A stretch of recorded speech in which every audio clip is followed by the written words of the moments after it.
You know, I've heard a lot about you guys over there at Cal Berkeley. How you're a strange bunch, if you will.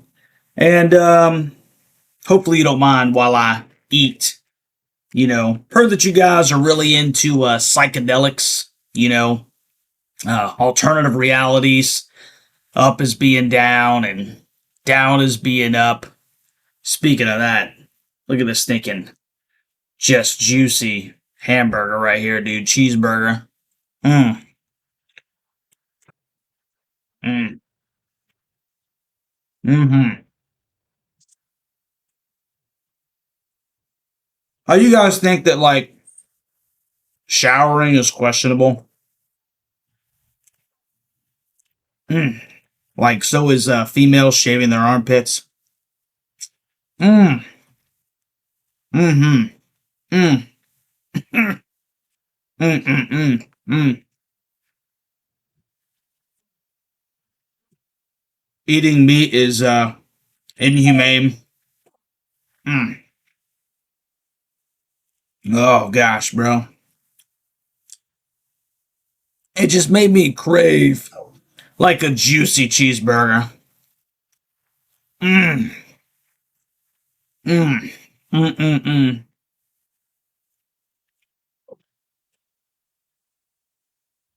I really hope that I'm not offending any of you guys. Huddle up. You don't want none!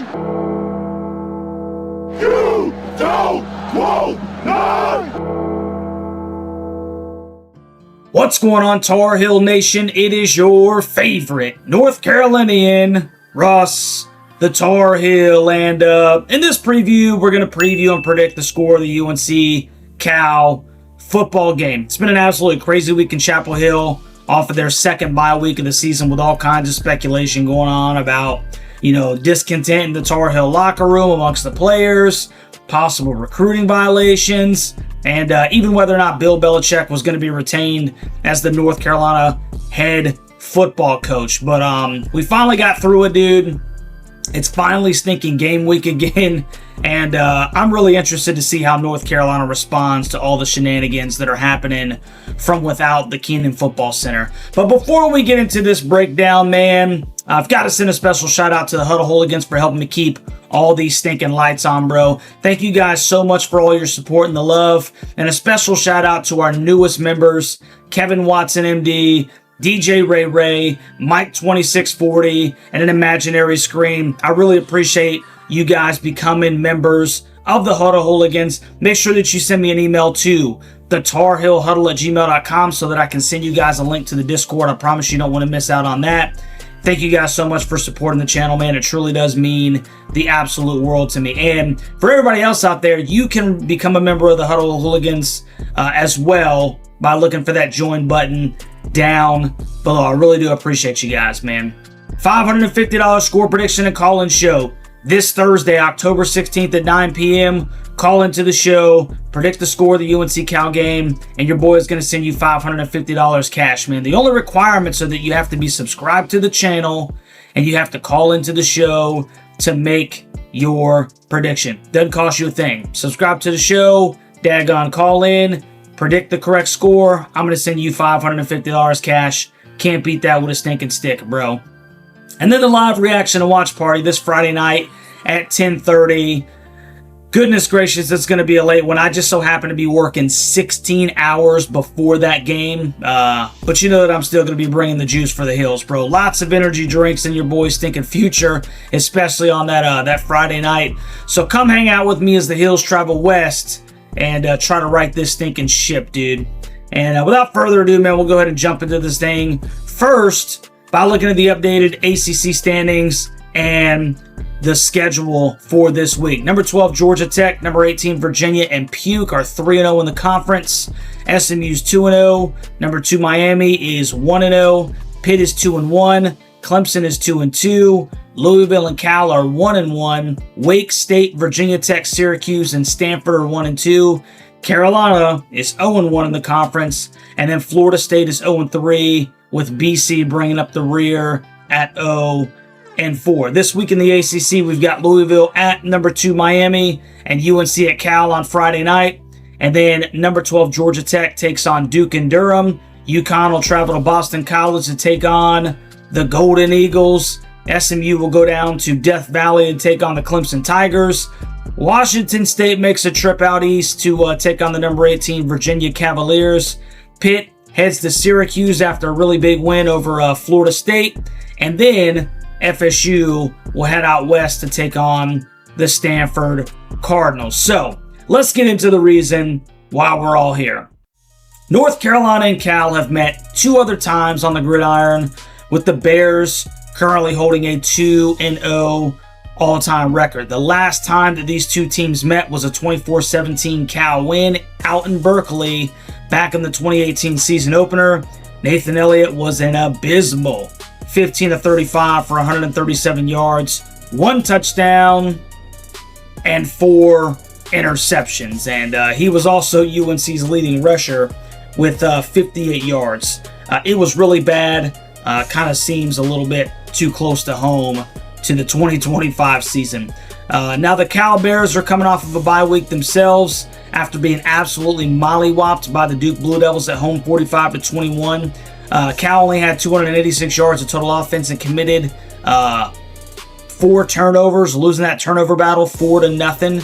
So, pretty crazy because Cal jumped out on them and then Duke just stormed back, man. I think they at one point scored 38 unanswered points to take that stinking W 45-21. Now, 3 of those turnovers came at the hands of 6'3", 225-pound freshman quarterback Jaron Kiowe Sagapalutale. I think I said that right. We're going to call him Jaron Saga from here on out, man, just to keep it simple. Now, this kid has a ton of upside, but he can be a little careless with the football from time to time, as you would expect from a freshman quarterback.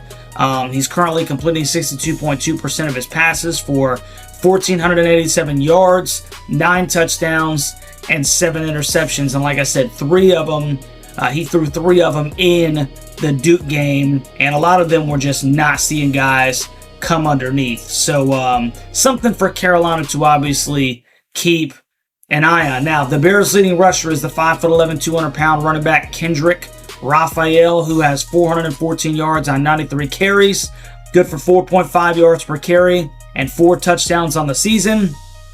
Very capable back that lacks home run speed, if you will, but he does do a really good job of getting north and south and maximizing the damage on each carry or catch out of the backfield. And then Cal's leading receiver is the 6'4", 205-pound senior wide receiver Trond Grizel, who has 24 receptions for 400 yards and 1 touchdown. Kind of a bigger body guy, lanky dude that can go up and high point the football.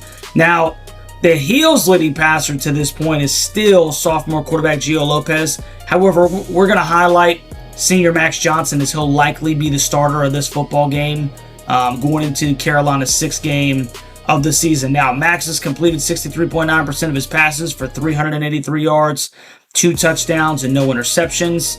And he has clearly looked like the more competent quarterback to this point of the season. Now, UNC's leading rusher is the 5'11", 215-pound freshman running back Damon June, who's rushed for 266 yards on 38 carries, good for 7 yards per carry and 1 touchdown. We've all seen Damon play with another gear this year, and this kid needs more touches, man, as he is clearly one of Carolina's better weapons.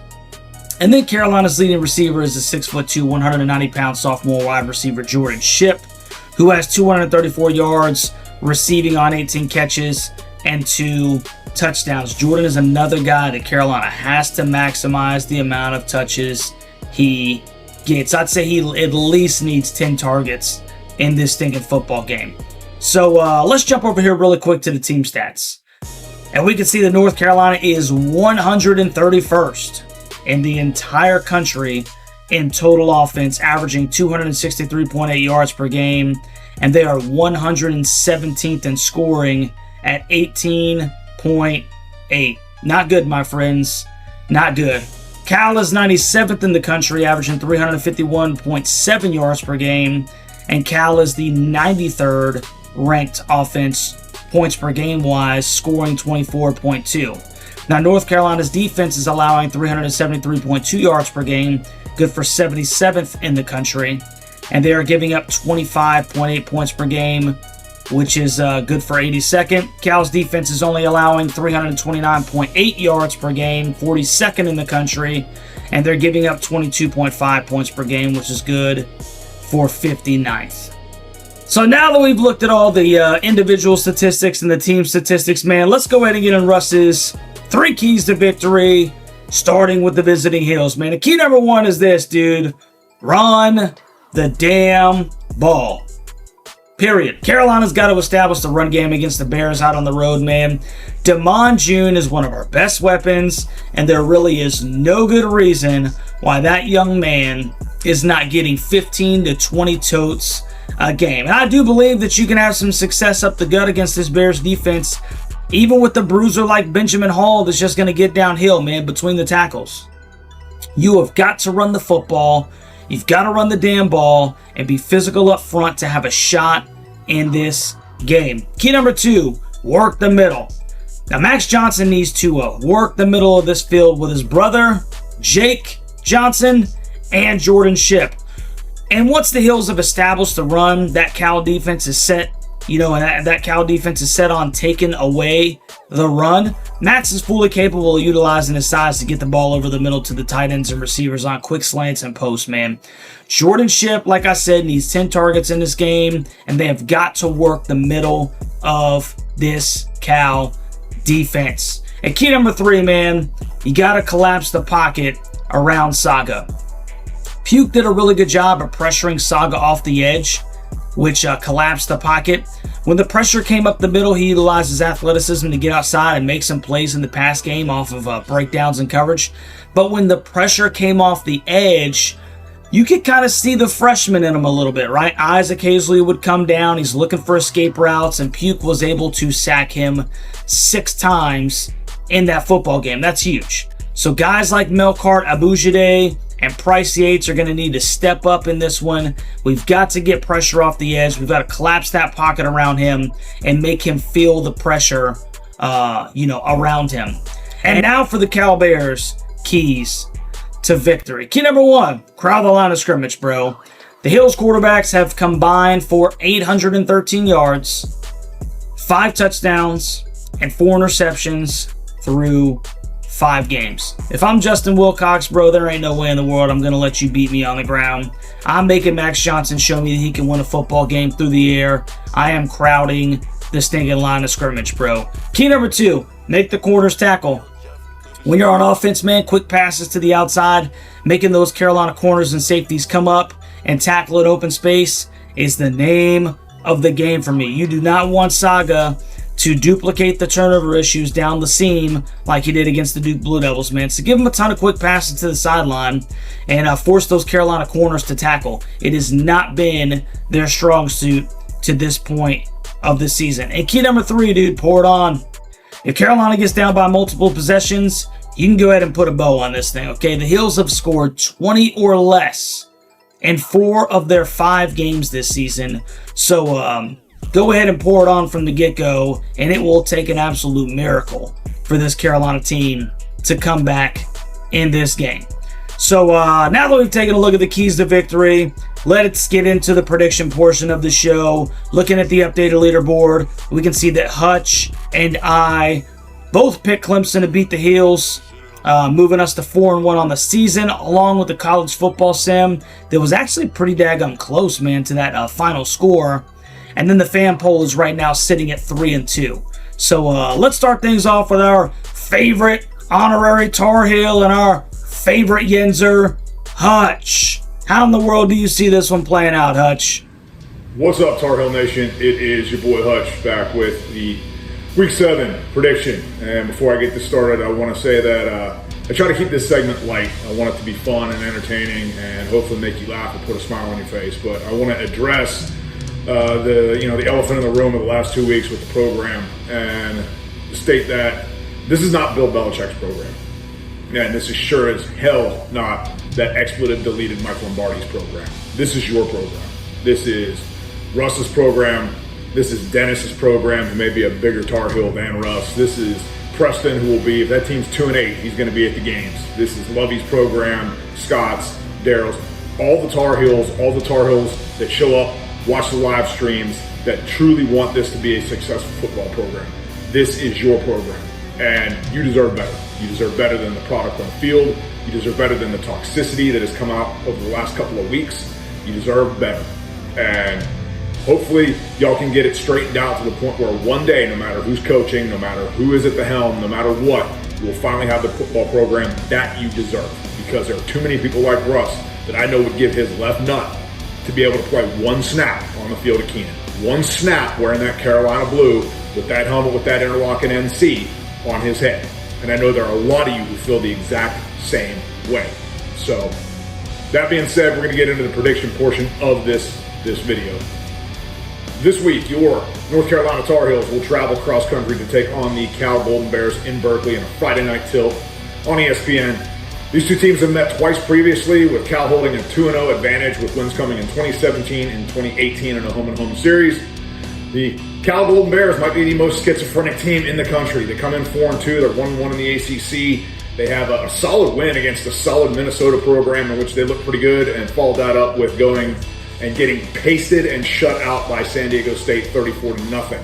Last time they had the bye week last week, as did the Heels. Their last game was against Duke, a game in which they led 21-7 and 14-0 and ended up losing 45-21. They are led by head coach Justin Wilcox, and they have a true freshman in Javon J.K. Sagapuatelli, a 6'3", 225-pound passer with an absolute rocket launcher of an arm. This kid has elite arm talent.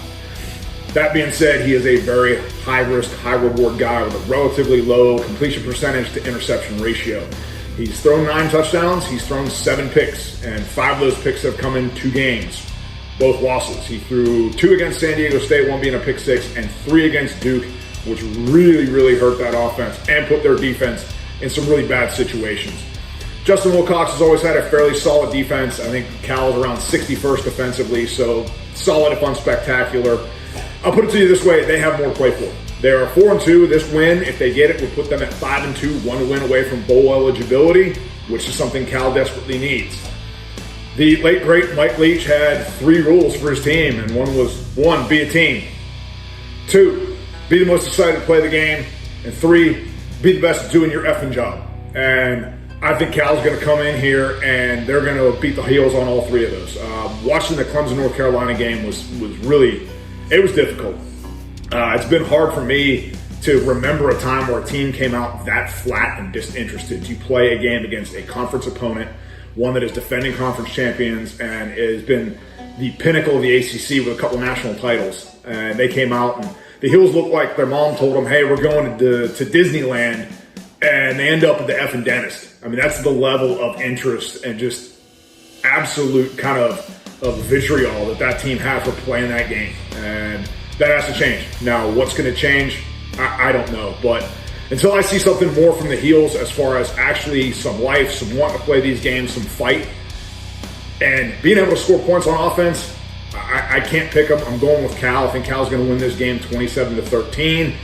I think the Heels have a lot of things that really need to be corrected before they can end up beating anybody, let alone a team that has something to play for in the Cal Golden Bears. Well, there you have it, Tar Heel Nation and college football family. Hutch doesn't think the Heels have the juice, man. 27-13 Cal Bears. Now, before we get into my prediction, it's important to note that at the time of the making of this video, the ESPN matchup indicator gives the Cal Bears a 75.9% chance at beating the Heels, and Cal is currently a 9.5-point favorite, down from opening up at 12.5 points. The Sim had the Cal Bears taking this game 38-27, and 115 fan votes in the fan poll have a 68% to 32% chance of Cal beating Carolina. So here's my 2 cents. After tons of reporting from outside the Kenan Football Center about a complete meltdown from within, not only at the staff level, but the locker room, Bill Belichick came out and stated that much of the reporting was categorically false. Now, I don't know how much of that is true, but I will say this. It definitely seems like that there's a concerted effort around the Triangle and the nation to pile on and not make this daggum thing work, man. I don't know if I've ever seen more rats come out of the woodwork to pile on top of this thing, man, and make a name for themselves than I have here recently. All of them can go kick a daggum boulder with open-toe sandals. Now, despite that, I think I'm going to have to side with Hutch on this one, man. Until the Hills can come out and play some passionate football for 4 quarters as a unit, I just don't feel comfortable picking them in a football game. And like I said, when I make these picks, you know, I'm making the picks as if I'm, you know, putting money on it, okay? Game is out west. It's a 10:30 stinking kick, and all the turmoil surrounding the program. About the only thing that is a positive at this point for Carolina is the fact that they're coming off of another bye, and hopefully they've been able to talk some things over and hash some things out. But we just don't know until we see them on the field. Thaddeus Dixon being out for a couple of weeks really hurts, man. I'm going to have to say Cal 27 and UNC 20 in a closer football game. I don't think this Cal team is nearly as good as Clemson, much like probably most of you. And UNC is going to be able to put a couple of things together, at least more than they have been, you know, in the beginning of the actual schedule. I think they'll be able to tie their season high here with 20 points. Cal does have a fairly decent defense, but it's just not going to be enough, man. Just a lack of firepower on that side of the football, lack of overall playmakers. So I got it, Cal 27, Carolina 20, and really interested to see what you guys think about this one, man. So you let me know what you think about this football game down in the comment section, college football family. Is your boy onto something? Or am I sitting up there in the bleachers, man, having no idea what I'm stinking talking about? If you haven't already, do me a favor, man. Like, share, and subscribe to the daggum channel. And we'll see you guys Thursday for the call-in show. Go Heels.